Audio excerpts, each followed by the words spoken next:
Livro 3º. Dos processos nos tribunais e dos meios de impugnação das decisões judiciais. Título I. Da ordem dos processos e dos processos de competência originária dos tribunais. Capítulo I. Disposições gerais. Art. 926. Os tribunais devem uniformizar sua jurisprudência e mantê-la estável, íntegra e coerente. Primeiro, na forma estabelecida e segundo os pressupostos fixados no regimento interno, os tribunais editarão enunciados de súmula correspondentes à sua jurisprudência dominante. Segundo, ao editar enunciados de súmula, os tribunais devem ater-se às circunstâncias fáticas dos precedentes que motivaram sua criação. Art. 927.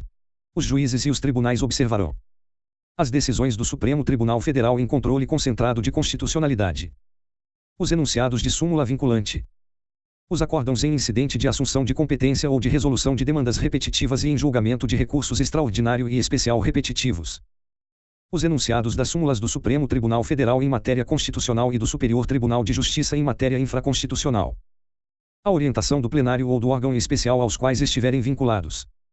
Primeiro, os juízes e os tribunais observarão o disposto no art. 10 e no art. 489, primeiro, quando decidirem com fundamento neste artigo.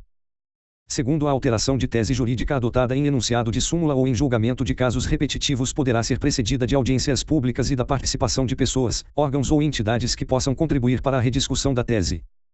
Terceiro, na hipótese de alteração de jurisprudência dominante do Supremo Tribunal Federal e dos tribunais superiores ou daquela oriunda de julgamento de casos repetitivos, pode haver modulação dos efeitos da alteração no interesse social e no da segurança jurídica.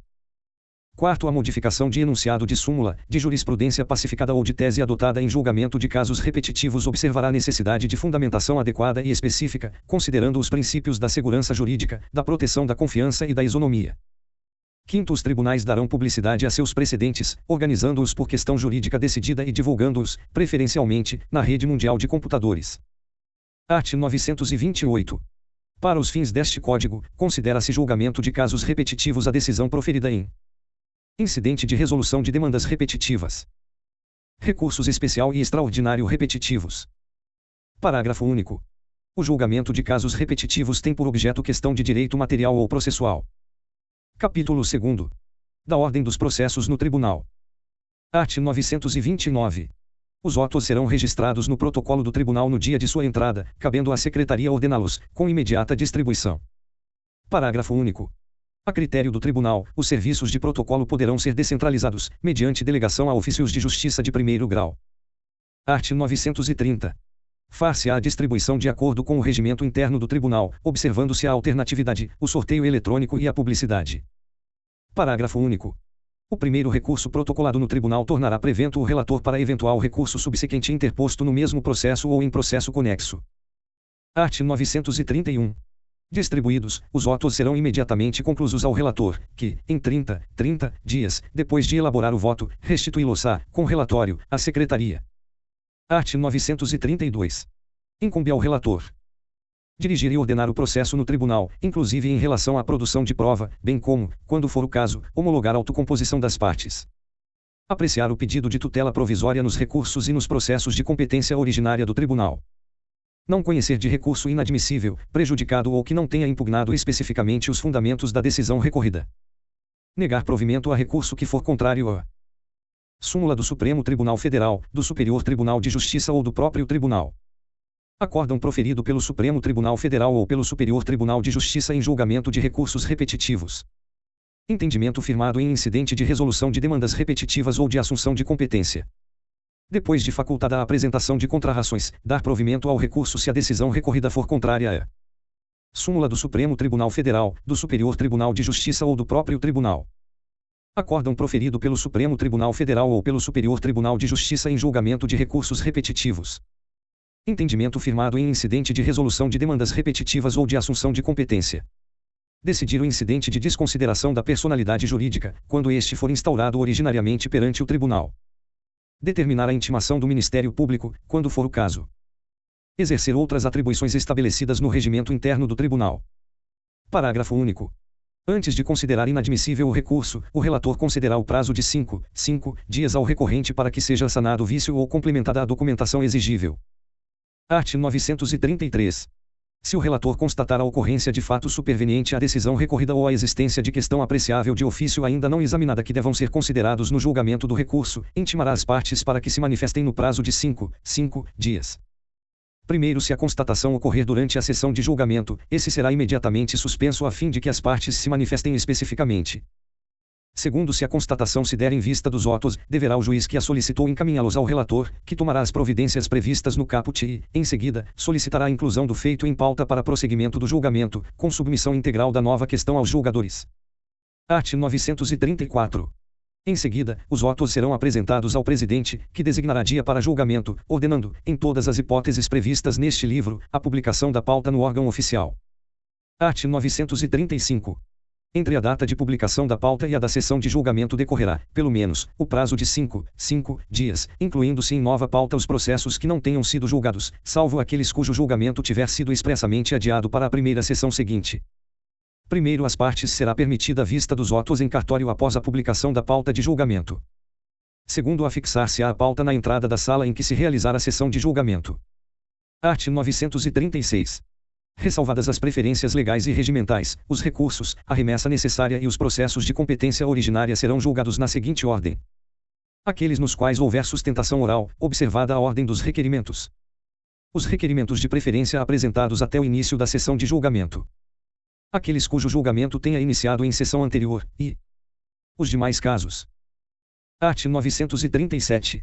Na sessão de julgamento, depois da exposição da causa pelo relator, o presidente dará a palavra, sucessivamente, ao recorrente, ao recorrido e, nos casos de sua intervenção, ao membro do Ministério Público, pelo prazo improrrogável de 15 minutos para cada um, a fim de sustentarem suas razões, nas seguintes hipóteses, nos termos da parte final do caput do art. 1021.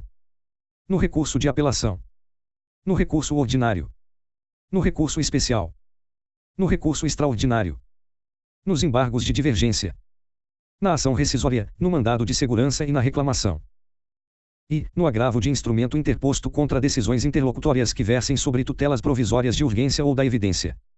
Em outras hipóteses previstas em lei ou no regimento interno do tribunal. Primeiro, a sustentação oral no incidente de resolução de demandas repetitivas observará o disposto no art. 984, no que couber. Segundo, o procurador que desejar proferir sustentação oral poderá requerer, até o início da sessão, que o processo seja julgado em primeiro lugar, sem prejuízo das preferências legais. Terceiro, nos processos de competência originária previstos no inciso 6º, caberá sustentação oral no agravo interno interposto contra a decisão de relator que o extinga. Quarto, é permitido ao advogado com domicílio profissional em cidade diversa daquela onde está sediado o tribunal realizar sustentação oral por meio de videoconferência ou outro recurso tecnológico de transmissão de sons e imagens em tempo real, desde que o requeira até o dia anterior ao da sessão. Art. 938. A questão preliminar suscitada no julgamento será decidida antes do mérito, deste não se conhecendo o caso seja incompatível com a decisão.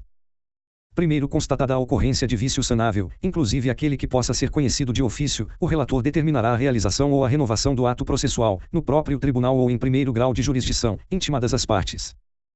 Segundo, cumprida a diligência de que trata o primeiro, o relator, sempre que possível, prosseguirá no julgamento do recurso. Terceiro, reconhecida a necessidade de produção de prova, o relator converterá o julgamento em diligência, que se realizará no tribunal ou em primeiro grau de jurisdição, decidindo-se o recurso após a conclusão da instrução. Quarto, quando não determinadas pelo relator, as providências indicadas nos primeiro e terceiro poderão ser determinadas pelo órgão competente para julgamento do recurso. Art. 939. Se a preliminar for rejeitada ou se a apreciação do mérito for com ela compatível, seguir-se-ão a discussão e o julgamento da matéria principal, sobre a qual deverão se pronunciar os juízes vencidos na preliminar. Art. 940. O relator ou outro juiz que não se considerar habilitado a proferir imediatamente seu voto poderá solicitar vista pelo prazo máximo de 10 dias, após o qual o recurso será reincluído em pauta para julgamento na sessão seguinte à data da devolução. Primeiro, se os autos não forem devolvidos tempestivamente ou se não for solicitada pelo juiz prorrogação de prazo de no máximo mais 10 dias, o presidente do órgão fracionário os requisitará para julgamento do recurso na sessão ordinária subsequente, com publicação da pauta em que for incluído. Segundo, quando requisitar os autos na forma do primeiro, se aquele que fez o pedido de vista ainda não se sentir habilitado a votar, o presidente convocará substituto para proferir voto, na forma estabelecida no regimento interno do tribunal. Art. 941. Proferidos os votos, o presidente anunciará o resultado do julgamento, designando para redigir o acórdão o relator ou, se vencido este, o autor do primeiro voto vencedor. Primeiro, o voto poderá ser alterado até o momento da proclamação do resultado pelo presidente, salvo aquele já proferido por juiz afastado ou substituído. Segundo, no julgamento de apelação ou de agravo de instrumento, a decisão será tomada, no órgão colegiado, pelo voto de três juízes. Terceiro, o voto vencido será necessariamente declarado e considerado parte integrante do acórdão para todos os fins legais, inclusive de pré-questionamento. Art. 942. Quando o resultado da apelação for não unânime, o julgamento terá prosseguimento em sessão a ser designada com a presença de outros julgadores, que serão convocados nos termos previamente definidos no regimento interno, em número suficiente para garantir a possibilidade de inversão do resultado inicial, assegurado às partes e a eventuais terceiros o direito de sustentar oralmente suas razões perante os novos julgadores. Primeiro, sendo possível, o prosseguimento do julgamento dar-se-á na mesma sessão, colhendo-se os votos de outros julgadores que porventura componham o órgão colegiado. Segundo, os julgadores que já tiverem votado poderão rever seus votos por ocasião do prosseguimento do julgamento. Terceiro, a técnica de julgamento prevista neste artigo aplica-se, igualmente, ao julgamento não unânime proferido em ação rescisória, quando o resultado for a rescisão da sentença, devendo, nesse caso, seu prosseguimento ocorrer em órgão de maior composição previsto no regimento interno. Agravo de instrumento, quando houver reforma da decisão que julgar parcialmente o mérito. Quarto, não se aplica o disposto neste artigo ao julgamento do incidente de assunção de competência e ao de resolução de demandas repetitivas. Da remessa necessária. Não unânime proferido, nos tribunais, pelo plenário ou pela Corte Especial. Art. 943. Os votos, os acórdãos e os demais atos processuais podem ser registrados em documento eletrônico inviolável e assinados eletronicamente, na forma da lei, devendo ser impressos para juntada aos autos do processo quando este não for eletrônico. Primeiro, todo o acórdão conterá ementa. Segundo, lavrado o acórdão, sua ementa será publicada no órgão oficial no prazo de 10 dias. Art. 944. Não publicado o acórdão no prazo de 30 dias, contado da data da sessão de julgamento, as notas taquigráficas o substituirão, para todos os fins legais, independentemente de revisão. Parágrafo único. No caso do caput, o presidente do tribunal lavrará, de imediato, as conclusões e a ementa e mandará publicar o acórdão. RT. 946. O agravo de instrumento será julgado antes da apelação interposta no mesmo processo. Parágrafo único. Se ambos os recursos de que trata o caput houverem de ser julgados na mesma sessão, terá precedência o agravo de instrumento. Capítulo 3º. Do incidente de assunção de competência. Art. 947. É admissível a assunção de competência quando o julgamento de recurso, de remessa necessária ou de processo de competência originária envolver relevante questão de direito, com grande repercussão social, sem repetição em múltiplos processos. Primeiro, ocorrendo a hipótese de assunção de competência, o relator proporá, de ofício ou a requerimento da parte, do Ministério Público ou da Defensoria Pública, que seja o recurso, a remessa necessária ou o processo de competência originária julgado pelo órgão colegiado que o regimento indicar. Segundo, o órgão colegiado julgará o recurso, a remessa necessária ou o processo de competência originária se reconhecer interesse público na assunção de competência. Terceiro, o acórdão proferido em assunção de competência vinculará todos os juízes e órgãos fracionários, exceto se houver revisão de tese. Quarto, aplicar-se o disposto neste artigo quando ocorrer relevante questão de direito a respeito da qual seja conveniente a prevenção ou a composição de divergência entre câmaras ou turmas do tribunal. Capítulo 4. Do incidente de arguição de inconstitucionalidade. Art. 948. Arguida, em controle difuso, a inconstitucionalidade de lei ou de ato normativo do poder público, o relator, após ouvir o Ministério Público e as partes, submeterá a questão à turma ou à Câmara a qual competir o conhecimento do processo. Art. 949. Se a arguição for rejeitada, prosseguirá o julgamento. Acolhida, a questão será submetida ao plenário do tribunal ou ao seu órgão especial, onde houver. Parágrafo único.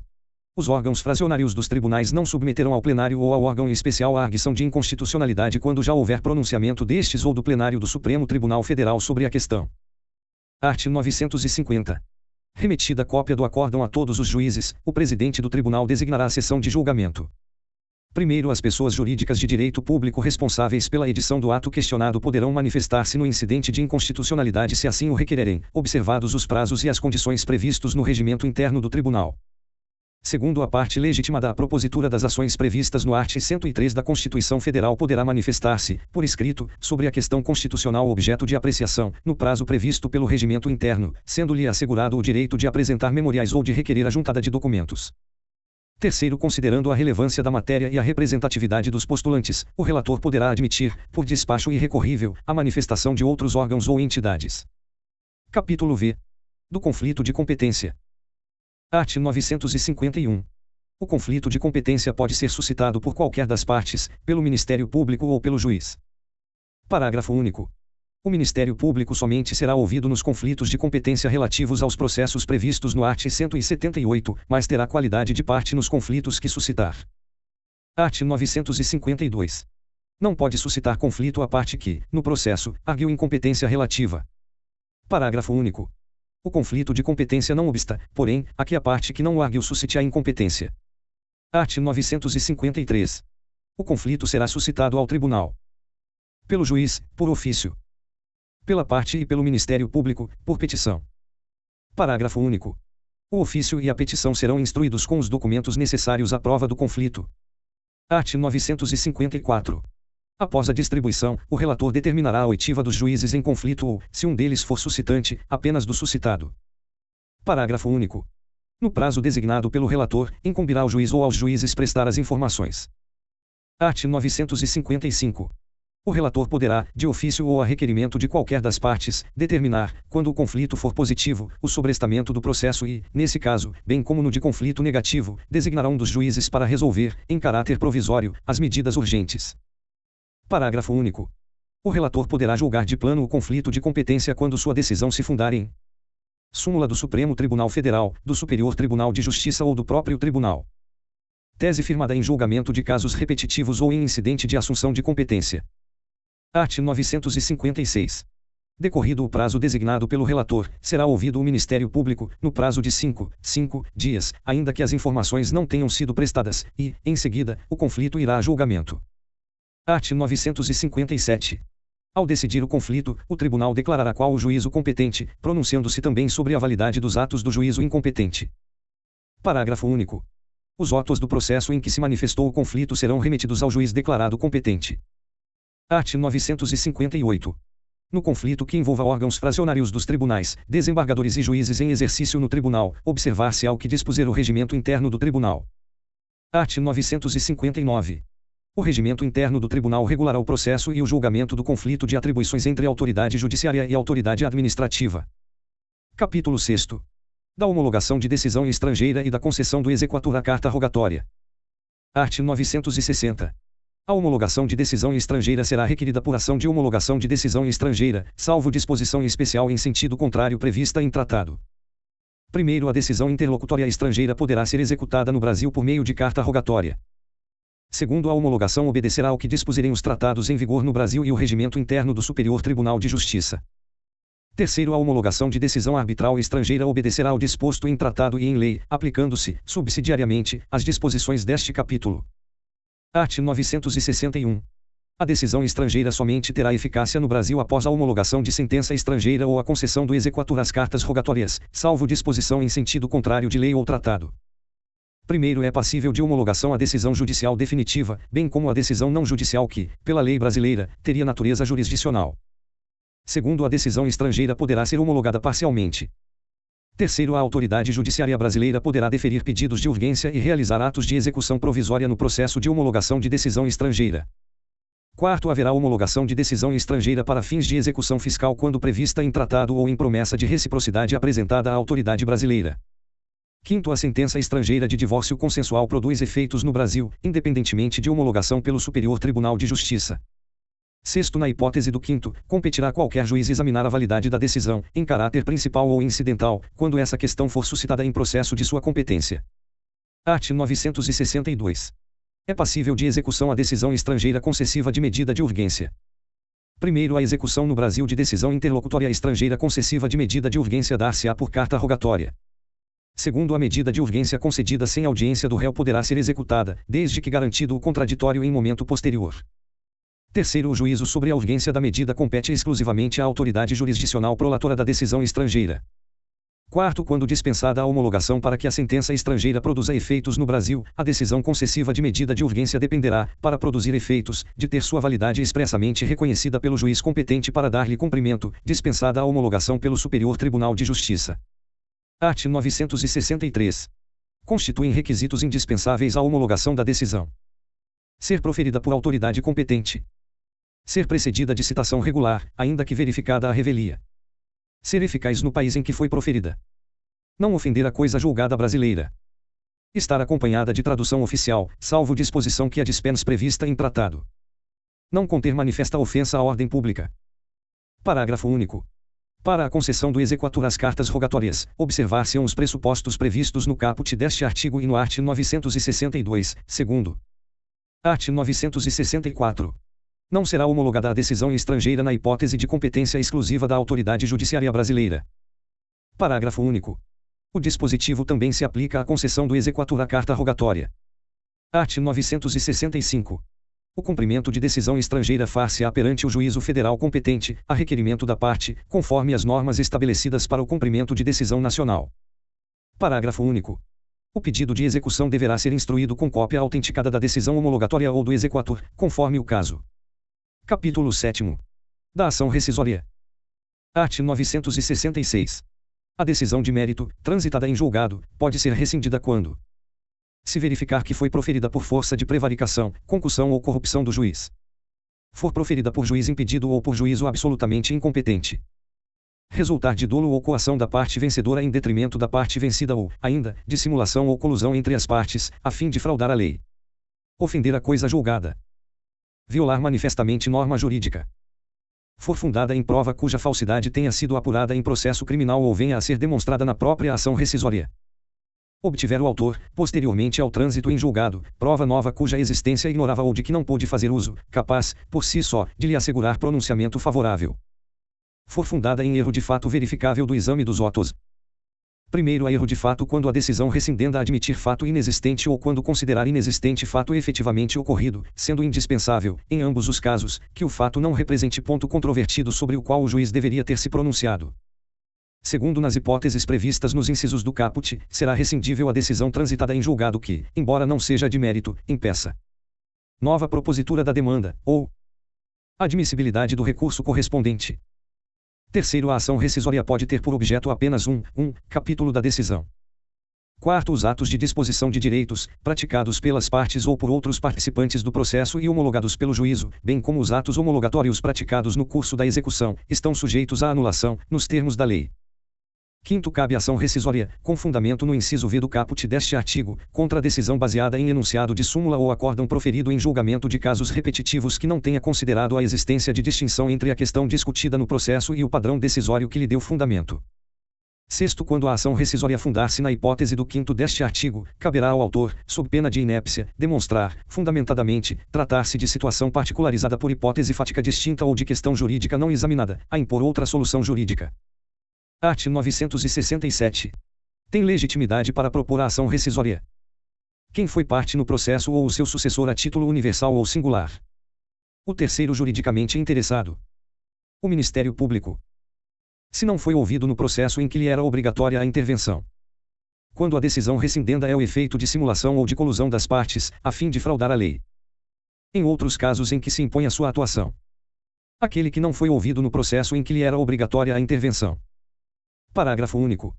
Nas hipóteses do art. 178, o Ministério Público será intimado para intervir como fiscal da ordem jurídica quando não for parte. Art. 968. A petição inicial será elaborada com observância dos requisitos essenciais do art. 319, devendo o autor cumular ao pedido de rescisão, se for o caso, o de novo julgamento do processo. Depositar a importância de 5% sobre o valor da causa, que se converterá em multa caso a ação seja, por unanimidade de votos, declarada inadmissível ou improcedente. Primeiro, não se aplica o disposto no inciso 2º à União, aos Estados, ao Distrito Federal, aos municípios, às suas respectivas autarquias e fundações de direito público, ao Ministério Público, à Defensoria Pública e aos que tenham obtido o benefício de gratuidade da Justiça. Segundo, o depósito previsto no inciso 2º do caput deste artigo não será superior a 1.000 salários mínimos. Terceiro, além dos casos previstos no art. 330, a petição inicial será indeferida quando não efetuado o depósito exigido pelo inciso 2º do caput deste artigo. Quarto, aplicar-se a ação rescisória ao disposto no art. 332. Quinto, reconhecida a incompetência do tribunal para julgar a ação rescisória, o autor será intimado para emendar a petição inicial, a fim de adequar o objeto da ação rescisória, quando a decisão apontada como rescindenda não tiver apreciado o mérito e não se enquadrar na situação prevista no 2º do art. 966. Tiver sido substituída por decisão posterior. Sexto, na hipótese do quinto, após a emenda da petição inicial, será permitido ao réu complementar os fundamentos de defesa, e, em seguida, os autos serão remetidos ao tribunal competente. Art. 969. A propositura da ação rescisória não impede o cumprimento da decisão rescindenda, ressalvada a concessão de tutela provisória. Art. 970. O relator ordenará a citação do réu, designando-lhe prazo nunca inferior a 15 dias nem superior a 30 dias para, querendo, apresentar resposta, ao fim do qual, com ou sem contestação, observar-se-á, no que couber, o procedimento comum. Art. 971. Na ação rescisória, devolvidos os autos pelo relator, a Secretaria do Tribunal expedirá cópias do relatório e as distribuirá entre os juízes que compuserem o órgão competente para o julgamento. Parágrafo único. A escolha de relator recairá, sempre que possível, em juiz que não haja participado do julgamento rescindendo. Art. 972. Se os fatos alegados pelas partes dependerem de prova, o relator poderá delegar a competência ao órgão que proferiu a decisão rescindenda, fixando prazo de 1 a 3 meses para a devolução dos autos. Art. 973. Concluída a instrução, será aberta a vista ao autor e ao réu para razões finais, sucessivamente, pelo prazo de 10 dias. Parágrafo único. Em seguida, os autos serão conclusos ao relator, procedendo-se ao julgamento pelo órgão competente. Art. 974. Julgando procedente o pedido, o tribunal rescindirá a decisão, proferirá, se for o caso, novo julgamento e determinará a restituição do depósito a que se refere o inciso 2º do art. 968. Parágrafo único. Considerando, por unanimidade, inadmissível ou improcedente o pedido, o tribunal determinará a reversão, em favor do réu, da importância do depósito, sem prejuízo do disposto no 2º do art. 82. Art. 975. O direito à rescisão se extingue em 2 anos contados do trânsito em julgado da última decisão proferida no processo. Primeiro, prorroga-se até o primeiro dia útil imediatamente subsequente o prazo a que se refere o caput, quando expirar durante férias forenses, recesso, feriados ou em dia em que não houver expediente forense. Segundo, se fundada a ação no inciso 7º do art. 966, o termo inicial do prazo será a data de descoberta da prova nova, observado o prazo máximo de 5 anos, contado do trânsito em julgado da última decisão proferida no processo. Terceiro, nas hipóteses de simulação ou de colusão das partes, o prazo começa a contar, para o terceiro prejudicado e para o Ministério Público, que não interveio no processo, a partir do momento em que tem ciência da simulação ou da colusão. Capítulo 8º. Do incidente de resolução de demandas repetitivas. Art. 976. É cabível a instauração do incidente de resolução de demandas repetitivas quando houver, simultaneamente, efetiva repetição de processos que contenham controvérsia sobre a mesma questão unicamente de direito, risco de ofensa à isonomia e à segurança jurídica. Primeiro, a desistência ou o abandono do processo não impede o exame de mérito do incidente. Segundo, se não for o requerente, o Ministério Público intervirá obrigatoriamente no incidente e deverá assumir sua titularidade em caso de desistência ou de abandono.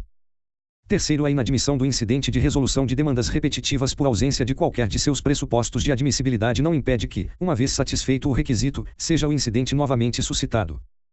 Quarto, é incabível o incidente de resolução de demandas repetitivas quando um dos tribunais superiores, no âmbito de sua respectiva competência, já tiver afetado o recurso para definição de tese sobre questão de direito material ou processual repetitiva. Quinto, não serão exigidas custas processuais no incidente de resolução de demandas repetitivas. Art. 977. O pedido de instauração do incidente será dirigido ao presidente de tribunal, pelo juiz ou relator, por ofício, pelas partes, por petição, pelo Ministério Público ou pela Defensoria Pública, por petição. Parágrafo único. O ofício ou a petição será instruído com os documentos necessários à demonstração do preenchimento dos pressupostos para a instauração do incidente. Art. 978. O julgamento do incidente caberá ao órgão indicado pelo regimento interno dentre aqueles responsáveis pela uniformização de jurisprudência do tribunal. Parágrafo único. O órgão colegiado incumbido de julgar o incidente e de fixar a tese jurídica julgará igualmente o recurso, a remessa necessária ou o processo de competência originária de onde se originou o incidente. Art. 979. A instauração e o julgamento do incidente serão sucedidos da mais ampla e específica divulgação e publicidade, por meio de registro eletrônico no Conselho Nacional de Justiça. Primeiro, os tribunais manterão banco eletrônico de dados atualizados com informações específicas sobre questões de direito submetidas ao incidente, comunicando-o imediatamente ao Conselho Nacional de Justiça para inclusão no cadastro. Segundo, para possibilitar a identificação dos processos abrangidos pela decisão do incidente, o registro eletrônico das teses jurídicas constantes do cadastro conterá, no mínimo, os fundamentos determinantes da decisão e os dispositivos normativos a ela relacionados. Terceiro, aplicar-se o disposto neste artigo ao julgamento de recursos repetitivos e da repercussão geral em recurso extraordinário. Art. 980. O incidente será julgado no prazo de um ano e terá preferência sobre os demais feitos, ressalvados os que envolvam réu preso e os pedidos de habeas corpus. Parágrafo único. Superado o prazo previsto no caput, cessa a suspensão dos processos prevista no art. 982, salvo decisão fundamentada do relator em sentido contrário. Art. 981. Após a distribuição, o órgão colegiado competente para julgar o incidente procederá ao seu juízo de admissibilidade, considerando a presença dos pressupostos do art. 976. Art. 982. Admitido o incidente, o relator suspenderá os processos pendentes, individuais ou coletivos, que tramitam no Estado ou na região, conforme o caso. Poderá requisitar informações a órgãos em cujo juízo tramita processo no qual se discute o objeto do incidente, que as prestarão no prazo de 15 dias. Intimará o Ministério Público para, querendo, manifestar-se no prazo de 15 dias. Primeiro, a suspensão será comunicada aos órgãos jurisdicionais competentes. Segundo, durante a suspensão, o pedido de tutela de urgência deverá ser dirigido ao juízo onde tramita o processo suspenso. Terceiro, visando a garantia da segurança jurídica, qualquer legitimado mencionado no art. 977, incisos 2ª e 3ª, poderá requerer, ao tribunal competente para conhecer do recurso extraordinário ou especial, a suspensão de todos os processos individuais ou coletivos em curso no território nacional que versem sobre a questão objeto do incidente já instaurado. Quarto, independentemente dos limites da competência territorial, a parte no processo em curso no qual se discuta a mesma questão objeto do incidente é legitimada para requerer a providência prevista no 3º deste artigo. Quinto, cessa a suspensão a que se refere o inciso I do caput deste artigo se não for interposto recurso especial ou recurso extraordinário contra a decisão proferida no incidente. Art. 983. O relator ouvirá as partes e os demais interessados, inclusive pessoas, órgãos e entidades com interesse na controvérsia, que, no prazo comum de 15 dias, poderão requerer a juntada de documentos, bem como as diligências necessárias para a elucidação da questão de direito controvertida, e, em seguida, manifestar-se ao Ministério Público, no mesmo prazo. Primeiro, para instruir o incidente, o relator poderá designar data para, em audiência pública, ouvir depoimentos de pessoas com experiência e conhecimento na matéria. Segundo, concluídas as diligências, o relator solicitará dia para o julgamento do incidente. Art. 984. No julgamento do incidente, observar-se-á a seguinte ordem. O relator fará a exposição do objeto do incidente. Poderão sustentar suas razões, sucessivamente. A. O autor e o réu do processo originário e o Ministério Público, pelo prazo de 30 minutos. B. Os demais interessados, no prazo de 30 minutos, divididos entre todos, sendo exigida a inscrição com 2 dias de antecedência. Primeiro, considerando o número de inscritos, o prazo poderá ser ampliado. Segundo, o conteúdo do acórdão abrangerá a análise de todos os fundamentos suscitados concernentes à tese jurídica discutida, sejam favoráveis ou contrários. Art. 985. Julgado o incidente, a tese jurídica será aplicada a todos os processos individuais ou coletivos que versem sobre idêntica questão de direito e que tramitem na área de jurisdição do respectivo tribunal, inclusive aqueles que tramitem nos juizados especiais do respectivo estado ou região. Aos casos futuros que versem idêntica questão de direito e que venham a tramitar no território de competência do tribunal, salvo revisão na forma do art. 986. Primeiro, não observada a tese adotada no incidente, caberá reclamação. Segundo, se o incidente tiver por objeto questão relativa à prestação de serviço concedido, permitido ou autorizado, o resultado do julgamento será comunicado ao órgão, ao ente ou à agência reguladora competente para fiscalização da efetiva aplicação, por parte dos entes sujeitos à regulação, da tese adotada. Art. 986. A revisão da tese jurídica firmada no incidente far-se-á pelo mesmo tribunal, de ofício ou mediante requerimento dos legitimados mencionados no art. 977, inciso 3º. Art. 987. Do julgamento do mérito do incidente caberá recurso extraordinário ou especial, conforme o caso. Primeiro, o recurso tem efeito suspensivo, presumindo-se a repercussão geral de questão constitucional eventualmente discutida. Segundo, apreciado o mérito do recurso, a tese jurídica adotada pelo Supremo Tribunal Federal ou pelo Superior Tribunal de Justiça será aplicada no território nacional a todos os processos individuais ou coletivos que versem sobre idêntica questão de direito. Capítulo 9. Da reclamação. Art. 988. Caberá reclamação da parte interessada ou do Ministério Público para preservar a competência do tribunal, garantir a autoridade das decisões do tribunal, garantir a observância de enunciado de súmula vinculante e de decisão do Supremo Tribunal Federal em controle concentrado de constitucionalidade, Garantir a observância de acórdão proferido em julgamento de incidente de resolução de demandas repetitivas ou de incidente de assunção de competência. Primeiro, a reclamação pode ser proposta perante qualquer tribunal, e seu julgamento compete ao órgão jurisdicional cuja competência se busca preservar ou cuja autoridade se pretenda garantir. Segundo, a reclamação deverá ser instruída com prova documental e dirigida ao presidente do tribunal. Terceiro, assim que recebida, a reclamação será autuada e distribuída ao relator do processo principal, sempre que possível. Quarto, as hipóteses dos incisos terceira e quarta compreendem a aplicação indevida da tese jurídica e sua não aplicação aos casos que a ela correspondam. Quinto, é inadmissível a reclamação proposta após o trânsito em julgado da decisão reclamada. Proposta para garantir a observância de acórdão de recurso extraordinário com repercussão geral reconhecida ou de acórdão proferido em julgamento de recursos extraordinário ou especial repetitivos, quando não esgotadas as instâncias ordinárias. Sexto, a inadmissibilidade ou o julgamento do recurso interposto contra a decisão proferida pelo órgão reclamado não prejudica a reclamação. Art. 989. Ao despachar a reclamação, o relator requisitará informações da autoridade a quem for imputada a prática do ato impugnado, que as prestará no prazo de 10 dias. Se necessário, ordenará a suspensão do processo ou do ato impugnado para evitar dano irreparável. Determinará a citação do beneficiário da decisão impugnada, que terá prazo de 15 dias para apresentar a sua contestação. Art. 990. Qualquer interessado poderá impugnar o pedido do reclamante. Art. 991. Na reclamação que não houver formulado, o Ministério Público terá vista do processo por 5 dias, após o decurso do prazo para informações e para o oferecimento da contestação pelo beneficiário do ato impugnado. Art. 992. Julgando procedente a reclamação, o tribunal cassará a decisão exorbitante de seu julgado ou determinará medida adequada à solução da controvérsia. Art. 993. O presidente do tribunal determinará o imediato cumprimento da decisão, lavrando-se o acórdão posteriormente. Título 2º. Dos recursos.